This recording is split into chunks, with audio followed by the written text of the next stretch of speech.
Good afternoon, I'm Brian Reagan, this is Tyler Kelly. And today we are in Isaiah 63, finishing that out, verses 15 through 19, Tyler. Look down from heaven and see from your habitation, holy and glorious, where are your zeal and your strength, the yearning of your heart and your mercies toward me? Are they restrained? Doubtless you are our father, though Abraham was ignorant of us, and Israel does not acknowledge us. You, O Lord, are our Father, our Redeemer from everlasting is your name. O Lord, why have you made us stray from your ways, and hardened our heart from your fear?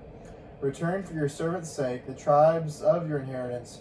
Your holy people have possessed it but a little while. Our adversaries have trodden down your sanctuary.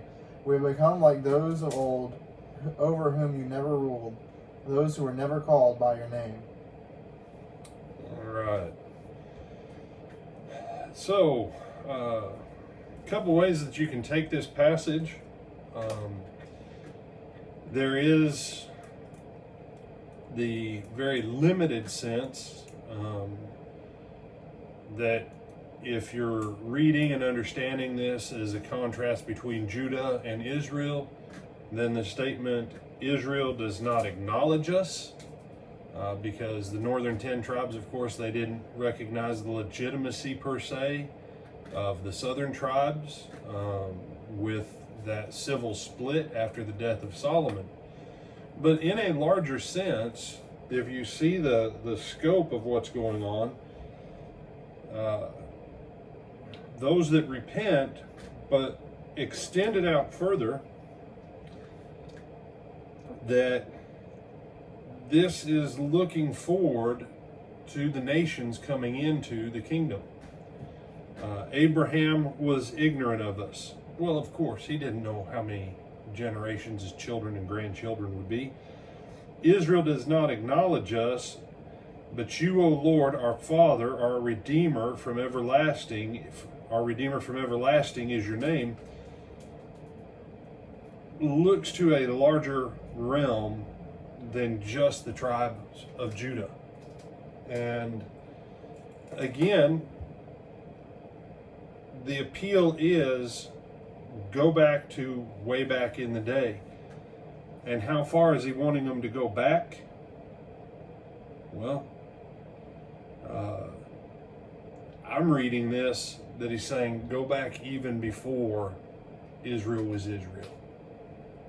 Go back to the foundation of the earth, that everything is from you. That's why you're our Father from everlasting. And you can say, well, no, I think this is just about the penitent nature of the tribe of Judah coming back. You're right. Within the context, you're right. But the point of Isaiah is that God always intended for this thing to be far more than just one nation and one race, symbolic of that nation. And just so we're clear, that one race is not the Jewish race. Abraham was not a Jew. Abraham was not an Israelite. Abraham was an Hebrew. So, for those who want to say, oh no, this is about the Jewish race, man, it can't be about the Jewish race. Israel was still standing for the bulk of Isaiah's message.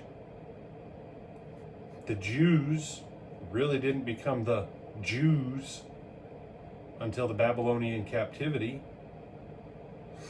And Abraham wasn't a Jew. And in fact, the 3rd and 4th chapters of Galatians make that entire argument. So don't limit this to our current concept of Israel. Leave it in its larger perspective and see that God's plan is to do something with all humanity. Do you have some other thoughts on this passage, my brother? No, sir. You're not going to touch the Jewish, Israel, Hebrew, racial, national topic then, I take it? Not that I know. Not then, okay. Well, with that, Lord willing, we'll see you back tonight at 8 o'clock for Twilight Talks on Baptism.